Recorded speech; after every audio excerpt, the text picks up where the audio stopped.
Okay जी, हमारा जो last module है that is about chapter number 17 और वो है बैंक बैलेंस शीट के बारे में। तो पहले हम बात करते हैं रिगार्डिंग बैंक बैलेंस शीट। जैसे हम जानते हैं कि बैलेंस शीट के दो पार्ट्स होते हैं, एक assets and liabilities, and we know the accounting equation that is total assets are equal to total liabilities and capital. तो let's discuss the components of bank's balance sheet. हम normally जानते हैं जो आमतौर पर कॉर्पोरेशन की बैलेंस शीट होती है, उसमें फिक्स्ड एसेट्स होते हैं, उसमें करंट एसेट्स होते हैं, लॉन्ग टर्म लाइबिलिटीज़ होती हैं और ओनर्स इक्विटी होती है। जबकि बैंक की बैलेंस शीट के एसेट्स और लाइबिलिटीज़ डिफरेंट होते हैं कंपेयर्ड विद अदर कॉर्पोरेशंस, तो हमें उनको समझने की ज़रूरत भी है। और अक्सर वाइवाज में या इंटरव्यूज़ में इस तरह के क्वेश्चन पूछे जाते हैं regarding the bank balance sheet. तो इसके बारे में अच्छी अंडरस्टैंडिंग होनी चाहिए कि बैंक के एसेट्स कौन सी हैं और लाइबिलिटीज़ कौन सी हैं। तो जी, let's discuss first the liabilities. अब लाइबिलिटीज़ नॉर्मली क्या होती हैं? Obligations, you have to pay something against. तो बैंक के केस में लाइबिलिटीज़ क्या होंगी? वो तमाम फंड्स जो बैंक ने कलेक्ट किए हैं। हम जानते हैं कि बैंक का काम क्या है। बैंक इंटरमीडियरी है जो एक पार्टी से डिपॉजिट्स कलेक्ट करता है और दूसरी पार्टी को लोन या फंड्स ग्रांट कर देता है। तो जहाँ से वो फंड्स या लोन्स क्रिएट कर रहे हैं, उनको वापस पे करना है ना, पे बैक करना है। तो जो पे बैक वाली बात है that is the part of the liability. उस ज़ुमरे में जो फंड्स क्रिएट होते हैं उसके कुछ टाइप्स हैं। The very first is checkable deposits. नाम से आइडिया और है चेक। ऐसे डिपॉजिट्स जिनके अगेंस्ट हम चेक्स इशू कर सकें। पाकिस्तानी टर्मिनोलॉजी में हमारे यहाँ जो आम तौर पर लैंग्वेज होती है, हम जानते हैं करंट अकाउंट हो, सेविंग अकाउंट हो, तो हम चेक इशू करके पैसा ट्रांसफ़र भी कर सकते हैं, मनी विड्रॉ भी कर सकते हैं अकॉर्डिंग टू आवर चॉइसेस। तो चेकेबल डिपॉजिट्स में वो तमाम करंट अकाउंट्स भी आएंगे, वो तमाम सेविंग अकाउंट्स भी आएंगे जिनको हमने फॉर द टाइम बीइंग जिनको हम चेक इशू करके इस्तेमाल कर रहे होते हैं। अब बैंक की जो मोस्टली डिपॉजिट्स होते हैं वो चेकेबल होते हैं, लेकिन चेकेबल डिपॉजिट्स के ऊपर अगर वो करंट अकाउंट है तो बैंक में इंटरेस्ट पे नहीं करता, और अगर वो सेविंग या लाइक 6 मंथ्स का अकाउंट है तो उसके लिए बैंक को इंटरेस्ट पे करना पड़ता है। लेकिन अगर मैं कहूँ चेकेबल डिपॉजिट पे, तो बैंक की जो कॉस्ट ऑफ चेकेबल डिपॉजिट्स है वो काफ़ी कम होती है, क्योंकि एक जगह पर आप इंटरेस्ट पे ही नहीं कर रहे हो और दूसरी जगह पर जो आप इंटरेस्ट पे कर भी रहे हैं इन सेविंग अकाउंट, वहाँ पर आपका इंटरेस्ट कंपैरेटिवली नॉमिनल होता है, तो वो आपको इतना ज़्यादा अफेक्ट नहीं कर रहा होता। The very other type is non transaction deposit. नाम से आइडिया हो रहा है जिसके ऊपर कोई ट्रांजेक्शन नहीं हो सकती। अब ये ट्रांजेक्शन ना होने वाली से बात से क्या मुराद है? हम एक बात जानते हैं पाकिस्तानी टर्मिनोलॉजी में, फिक्स्ड अकाउंट्स। फिक्स्ड अकाउंट्स वो अकाउंट्स होते हैं जो आप एक ख़ास लॉन्ग टर्म पीरियड के लिए खुलवाते हैं और उस पूरे टाइम तक आप उस पैसे को वहाँ से विड्रॉ या ट्रांसफ़र नहीं करेंगे, और इस पे जो आपको इंटरेस्ट है वो काफ़ी ज़्यादा मिलता है। अब बैंक के लिए भी फंड्स का सोर्स होता है, तो ज़ाहिर बात है कि बैंक को यहाँ भी इंटरेस्ट पे करना पड़ेगा, लेकिन जो ये इंटरेस्ट है वो कंपैरेटिवली काफ़ी ज़्यादा होता है। मतलब cost of issuance of non transaction deposits वो ज़्यादा होती है, क्योंकि आपको ज़्यादा इंटरेस्ट पे करना पड़ रहा होता है। अब नॉन ट्रांजेक्शन डिपॉजिट्स में ही दो तरह के होते हैं। एक होते हैं स्मॉल डिनोमिनेशन टाइम डिपॉजिट्स। अच्छा, नॉन ट्रांजेक्शन में जो नॉन स्मॉल डिनोमिनेशन वाले हैं और एक है लार्ज डिनोमिनेशन वाले। Small denomination less than 100,000 and large इससे ज़्यादा वैल्यू होगी। लार्ज डिनोमिनेशन को तो हम ऑलरेडी डिस्कस कर चुके हैं in terms of certificate of deposit, तो ये वही बात है। स्मॉल डिनोमिनेशन में क्या होता है कि एक तो अमाउंट कम है, नंबर 2 कि ये थोड़े से लेस लिक्विड होते हैं। मतलब आप इनको फ़ौरन से वापस करके या लेकर इनको जो है वो ज़्यादा जल्दी कैश में कन्वर्ट नहीं कर पाते हो, और इसकी जो कॉस्ट ऑफ इशुएंस है वो काफ़ी ज़्यादा है और लिक्विड नहीं है। जैसे लार्ज डिनोमिनेशन वाले थे वो हाईली लिक्विड है कि एज ए सिक्योरिटी भी ट्रेड हो रहे थे सीरीज़, जो कि ये इतने हाईली लिक्विड इंस्ट्रूमेंट नहीं होता, राइट। इसके अलावा अदर लाइबिलिटीज़ भी हो सकती हैं, और कोई बैंक ने कोई और भी लोन लिया हुआ होता है, बोरोइंग्स आ सकती हैं। अब बोरोइंग्स क्या होंगी? बैंक के पास बोरो करने के लिए डिफरेंट सोर्सेज हो सकते हैं। पहली ऑप्शन क्या है? हमारे पाकिस्तान में मैं कहूँगी स्टेट बैंक ऑफ पाकिस्तान। अगर यूएस की बात करूँ तो मैं कहूँगी फेडरल रिज़र्व। जो भी आप सेंट्रल बैंक से लोन लेते हैं तो हम इसे कहते हैं डिस्काउंट लोन्स। आप उसके ऊपर ज़ाहिर बैंक को एक इंटरेस्ट पे कर रहे होते हो सेंट्रल बैंक को, और फिर आप लोन ले सकते हो। नंबर 2, बैंक दूसरे बैंक्स आपस में भी एक दूसरे से लोन्स ले सकते हैं। अब अगर बैंक्स आपस में लोन लेंगे तो वो जिस इंटरेस्ट रेट पर लोन लेंगे वो डिस्काउंट रेट नहीं होगा, वो यूएस के केस में होगा फेडरल फंड्स रेट, और पाकिस्तान के केस में होगा कराची इंटरबैंक रेट काइबॉर, राइट। अब लाइबिलिटी साइड पे हमने जो लाइबिलिटीज़ डिस्कस कर ली हैं, और अब लास्ट है जी बैंक कैपिटल। कैपिटल बेसिकली होता क्या है, इसको हम लोग नेट वर्थ भी कहते हैं। मतलब कैपिटल कहीं पर भी हो, नेट वर्थ और कैपिटल द सेम थिंग। और अक्सर ये सवाल वाइवा में भी आता है कि नेट वर्थ क्या है, नेट वर्थ क्या होती है, इसे क्या मुराद है। Net worth is equivalent to the total of all assets. All से मुराद है जितने भी आ रहे हैं, चाहे वो करंट है, नॉन करंट है, फिक्स्ड है, whatever. All assets minus liabilities will be equivalent to net worth. Net worth है कैपिटल, सेम बात है। अब बैंक कैपिटल जो है वो कैसे होता है, अगर तो बैंक वो है लिमिटेड कंपनी के तौर पर इनकॉर्पोरेट हुआ है तो जाहिर है कि वो अपने फंड्स को इकट्ठा कर सकते हैं through the issuance of stocks. वो स्टॉक्स की ट्रेडिंग भी होगी स्टॉक एक्सचेंज के अंदर।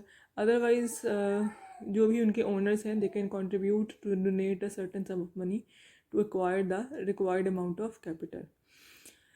सो फार हमने डिस्कस किया है कैपिटल साइड को। अब मैं आती हूँ towards the asset side. Asset से अब वो तमाम आइटम्स आएंगी जहाँ जो बैंक के लिए रिसीवेबल होगा, मतलब बैंक ने जहाँ से पैसे लेने हैं, आने वाले हैं। तो उसमें पहला आता है रिज़र्व्स। हम जानते हैं कि हर कमर्शियल बैंक के लिए रूल होता है, मैंडेटरी होता है कि उन्होंने ख़ास certain proportion of their accounts demand deposits उसको रखना होता है as reserve in central bank. तो वो जितने भी रिज़र्व मेंटेन कर रहे हैं रिज़र्व रिक्वायरमेंट के मद में, वो इसके अलावा कोई अगर एक्सेसिव रिज़र्व्स मेंटेन कर रहे हैं वो दोनों क्या है, रिज़र्व्स हैं। और वो रिज़र्व्स कहाँ पड़े हुए हैं, सेंट्रल बैंक के अंदर। बैंक का तो कमर्शियल बैंक का तो वो एसेट है ना, कि मतलब वो जब चाहें वो उस अमाउंट को निकलवा कर इस्तेमाल कर सकते हैं। उसके बाद मेरे सामने आते हैं cash items in process of collection. आपने कोई चेक दिया, जमा करवाया, चाहे किसी और मतलब अकाउंट किसी और बैंक के अंदर है, लेट से आपका अकाउंट है मीज़ान के अंदर, आपने वो चेक दिया मीज़ान में, किसी पैसे आपके अकाउंट में आएंगे ना वो तो, लेकिन जो चेक आपने दिया है वो लेट से अलाइड बैंक है। तो मीज़ान बैंक जो कि आपका अकाउंट है, जिस जहाँ पे आपका अकाउंट है, मीज़ान बैंक कलेक्ट करेगा पैसे अलाइड बैंक के होल्डर से, पैसा ट्रांसफ़र होगा आपके अकाउंट के अंदर आएगा। तो जो पैसा वो ट्रांसफ़र होना है उसमें टाइम लगेगा, लेट से 2 डेज़ 3 डेज़ और मे बी मोर। तो वो जो टाइम ड्यूरेशन है ना, उस टाइम तक हम कह सकते हैं cash items in process of collection, कि वो तमाम चेक्स जो मतलब आपके पास आ चुके हैं ब्रांच में, बट अभी कलेक्शन कैश की नहीं हुई है, तो वो आपके लिए रिसीवेबल है। इसके अलावा जी डिपॉजिट्स ऑफ अदर बैंक्स। आपने किसी बैंक को लोन दिया था, राइट, हमने बात अभी की ना कि आप बैंक्स आपस में लोन देते भी हैं। तो जो लोन आप दे रहे हो, जो आप दे रहे हो ना, तो ये पैसा आपका है, आपके बैंक का है ना, तो ये आपके लिए रिसीवेबल बनेगा कि you can you will get back your money. तो ये भी आपके लिए आपका एसेट है। मतलब एक बैंक के लिए वो बोरोइंग है, दूसरे बैंक के लिए उसका एसेट बन जाएगा। इसके अलावा आती हैं सिक्योरिटीज़। सिक्योरिटीज़ जो हैं वो बैंक सेंट्रल बैंक कुछ कमर्शियल बैंक्स को नॉमिनेट कर देता है जो कि गवर्नमेंट सिक्योरिटीज़ को डील कर सकती हैं, उनकी बाइंग एंड सेलिंग कर सकती हैं। मतलब पाकिस्तान में भी बहुत सारे ऐसी मतलब बहुत सारे नहीं, आई मीन कुछ branches are allowed to transact on the basis of government securities. तो यूएस में भी ऐसे ही है, हम जानते हैं गवर्नमेंट सिक्योरिटीज़ भी होती हैं, म्यूनसिपल सिक्योरिटीज़ भी होती हैं। तो उन सिक्योरिटीज़ की ट्रेडिंग जिन ब्रांचेस को अलाउड होगी वो उन सिक्योरिटीज़ को अपने पास रख सकते हैं। अब जो गवर्नमेंट सिक्योरिटी है ना, यूएस गवर्नमेंट सिक्योरिटी है, हमारे पाकिस्तान में जो फेडरल जो है वो बॉन्ड्स होते हैं या ऐसी कोई सिक्योरिटी जो issued by federal reserve central bank है, वो बहुत हाईली लिक्विड होती हैं। तो वो बैंक के लिए बहुत फेवरेबल होता है कि उनको आप जब चाहे लिक्विफाई करके तो कैश रिसीव कर सकते हैं। तो इस तरह से बैंक कस्टोडियन भी बन जाते हैं और bank at the same time उनकी मदद से ट्रांजैक्शंस भी कर सकते हैं और आपके लिए रिसीवर बनता है।